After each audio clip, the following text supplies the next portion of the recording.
cela va vous choquer, mais vous mourrez un jour. Et l'âme d'un homme, l'âme d'une femme continue, et continue pour l'éternité. Au paradis ou en enfer. Je vais donc vous donner aujourd'hui 3 signes sûrs qui vous permettront de savoir à 100% si vous irez au paradis. Mais avant de vous donner le premier signe, vous devez savoir ceci. L'un de ces signes est plus vital que tous les autres réunis. Et si vous avez ce signe dans votre vie, vous pouvez être sûr que vous êtes un citoyen du ciel.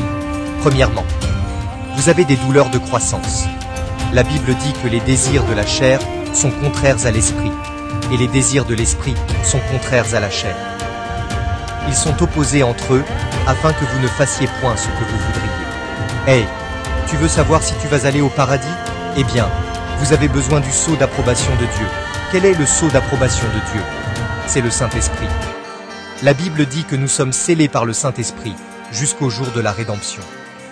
Tout comme un roi scelle une lettre avec son anneau sigillaire pour dire que oui, tu es scellé, vous êtes scellé, vous êtes sous mon autorité. Donc, lorsqu'un homme ou une femme place sa foi en Jésus-Christ, il ou elle reçoit ce merveilleux dépôt de l'Esprit Saint qui vit en eux. Comment savoir si le Saint-Esprit vit en vous? Je vais vous dire comment vous le savez. Vous le saurez parce qu'il y aura une bataille en cours. Vous voyez, le Saint-Esprit déteste le péché. Il est pur, il est saint, il est aimant. Mais vous et moi, nous avons aussi une chair qui aime le péché. C'est pourquoi, chaque jour, le Saint-Esprit essaie de vous faire grandir pour ressembler davantage à Jésus-Christ. Mais la chair essaie de vous entraîner vers le bas, dans les voies du péché, dans les voies du diable. Et chaque jour, la chair et l'esprit s'affrontent. Ils sont à couteau tirés l'un contre l'autre, se battant l'un contre l'autre. Tout comme quand un athlète ou un culturiste souhaite développer ses muscles. Ils doivent étirer leurs muscles. Il y a douleur grandissante, de la douleur. Ainsi, lorsqu'un homme ou une femme est sauvé, ils ressentiront les douleurs de croissance, alors qu'ils grandissent pour ressembler à leur Sauveur, le Seigneur Jésus-Christ. Ils ressentiront cette douleur alors que la chair se rebiffera. Vous voyez, le non-croyant ne se soucie pas de son péché. Il ne se sent pas souillé quand il voit quelque chose d'impur devant ses yeux. Ils ne se sentent pas affligés quand ils entendent quelqu'un lancer des jurons. Ils ne se sentent pas coupables d'un mensonge. Non, ils aiment cela, parce qu'ils sont esclaves du péché. Mais le croyant a un nouvel ordre de marche. Et il a un nouveau maître, et il veut lui obéir, le roi des rois et le Seigneur des seigneurs. À vous donc. Pensez-vous que le numéro 1 est le signe le plus important qu'une personne ira au paradis? Nous allons le découvrir un peu plus tard. Deuxièmement, vous grandissez en grâce. Le psaume 84, verset 7, dit ceci. Leur force augmente pendant la marche, et ils se présentent devant Dieu à Sion. Vous ne serez peut-être pas d'accord avec moi sur ce point, mais je pense qu'une devise pour nous, en tant que chrétiens, devrait d'être la suivante. Je ne suis pas ce que je devrais être, mais Dieu soit loué, je ne suis plus ce que j'ai été. Et le problème avec vous et moi, c'est que nous pouvons être si impatients avec notre propre sanctification. N'attendez pas une repentance parfaite, instantanément. Vous savez, quand nous devenons chrétiens pour la première fois, nous ne sommes pas comme ces sortes de lattes instantanées. Vous versez de l'eau bouillante, ou vous mettez un peu de poudre dans une tasse, et voilà.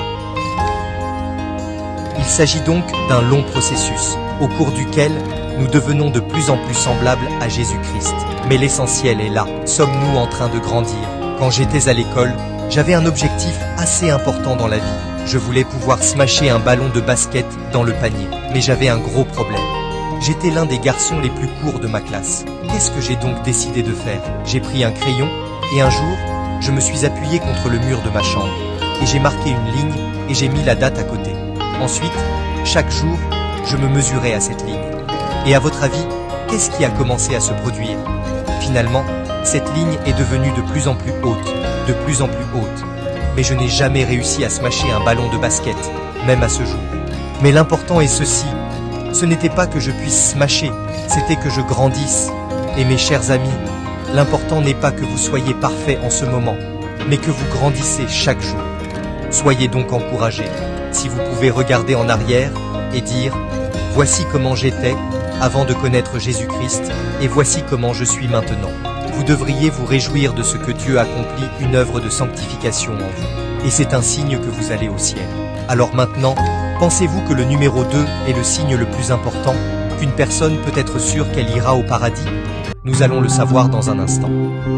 Troisièmement, vous êtes enracinés dans le Christ.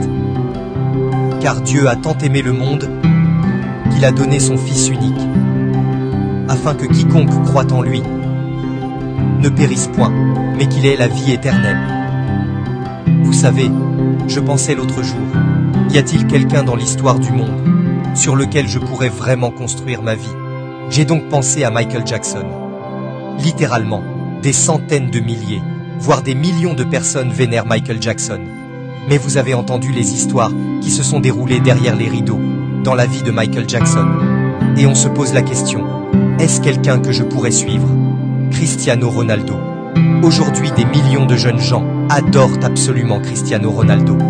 Ils l'admirent, mais une fois de plus, on entend les histoires, les scandales, les choses que Cristiano Ronaldo a fait dans son passé. Et vous vous demandez si c'est un homme qui mérite d'être suivi?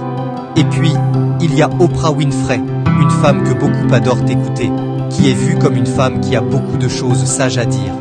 Mais quand j'écoute Oprah Winfrey, je l'entends dire des choses qui me donneraient l'impression qu'elle est aussi ignorante que le reste d'entre nous. Non, mes chers amis, quand je regarde autour, les millions et les milliards de personnes qui marchent sur cette terre, il n'y a pas un seul homme, pas une seule femme sur qui je pourrais construire ma vie, à l'exception de Dieu fait homme, Jésus-Christ. Voici comment cela fonctionne. Dans l'Ancien Testament, nous avons lu à propos de l'Ancienne Alliance, les anciennes coutumes, où dans le temple il y avait ce grand voile, derrière lequel se trouvait le Saint des Saints, où se trouvait la présence même de Dieu, et il n'y avait qu'une seule personne qui était autorisée à aller au-delà de ce voile, et c'était le grand prêtre. Et il ne pouvait pas y aller tous les jours, non. Il n'y avait qu'un seul jour par an, où il pouvait aller au-delà du voile. Et c'était le jour de l'expiation. Et il ne pouvait pas entrer tel quel, non. Il devait prendre un sacrifice de sang. Il devait prendre une offrande de sang, pour l'expiation des péchés du peuple. Et seulement alors lorsqu'il avait le sang, il pouvait entrer dans la présence de Dieu. Et arrêtons-nous là une minute, car il faut que je vous dise quelque chose. Vous ne vous rendez pas compte, et je ne me rends pas compte, à quel point nos péchés sont vraiment laids devant Dieu. Ils sont répugnants devant lui. La Bible dit qu'aucune chose impure ne peut entrer dans la présence de Dieu. Et nous sommes tellement sales, nous sommes tellement pécheurs. Et quand Dieu nous regarde, il voit tout cela. Et pour être honnête avec vous, cela le dégoûte. Il aime le pécheur, mais il hait le péché. Et notre péché nous a séparés de Dieu. C'est pour ça que le voile était là. Il nous a séparés. Il a séparé l'homme et Dieu l'un de l'autre. Si vous et moi allions au-delà du voile, tels que nous sommes, nous serions totalement consumés, parce que notre péché est tellement indigne devant la sainteté du Dieu saint. Mais voulez-vous entendre quelque chose de beau? Nous avons aussi un grand prêtre, et ce grand prêtre n'est pas entré dans le Saint des Saints, avec le sang du sacrifice d'un animal. Il est venu devant Dieu, avec son propre sang. De qui je parle? De Jésus, l'agneau de Dieu qui enlève le péché du monde. Quand Jésus-Christ a été cloué sur cette croix, quand il a versé son sang, il s'est présenté devant la présence de Dieu, en tant que sacrifice pour nos péchés. Et Dieu, sur la croix, a déversé toute sa colère. Il a tourmenté Jésus-Christ, non pas parce que le Christ avait fait quelque chose de mal, mais parce que, comme je l'ai dit plus tôt, nos péchés sont si laids. Et voici la merveilleuse nouvelle. Quand Jésus-Christ a rendu son dernier souffle, savez-vous ce qui s'est passé dans le temple de Jérusalem? Le voile au sommet du temple s'est déchiré en deux. Quelle est la signification? Que la voie est ouverte. Ce grand souverain sacrificateur, le Seigneur Jésus-Christ, a été le médiateur entre Dieu et l'homme. Ce grand fossé qui nous séparait de Dieu et qui était dû à notre péché a été enlevé. Le prix a été payé, il a été puni, il a été enlevé, il a été maltraité. Et maintenant, nous pouvons entrer dans la présence de Dieu, parce que nous avons le sang de Jésus-Christ qui lave nos péchés. Et ma question est la suivante. Avez-vous été lavé dans le sang de l'agneau? Jésus-Christ a-t-il payé pour vos péchés? Pour que vous puissiez maintenant entrer dans la présence de Dieu? Si la réponse est non, et que vous n'avez pas encore fait confiance à Jésus-Christ comme votre Seigneur et Sauveur, je vous exhorte aujourd'hui, ne remettez pas à plus tard, et venez à lui aujourd'hui. Trouvez le pardon de vos péchés et la vie éternelle. Donc, je ne vous ai pas encore dit lequel de ces 3 signes est le plus important. Bien sûr, c'est le numéro 3. Jésus-Christ est le pont entre l'homme et Dieu, entre la terre et le ciel. Tout comme l'échelle de Jacob, quand il a fait ce rêve et qu'il a pu voir cette grande échelle qui atteignait le ciel. Bien, c'est Jésus-Christ. Et quand vous êtes sur cette échelle, vous allez au paradis. Quand tu mets ta confiance dans le Seigneur Jésus-Christ, il assurera que vous atteindrez les rives du ciel, en toute sécurité. Mais je me demande maintenant si quelqu'un se dit « Pourquoi voudrais-je aller au paradis? À quoi ressemble le paradis ?» Si vous voulez connaître la réponse à cette question, cliquez sur cette vidéo. Et si vous n'êtes pas encore abonné, faites-le.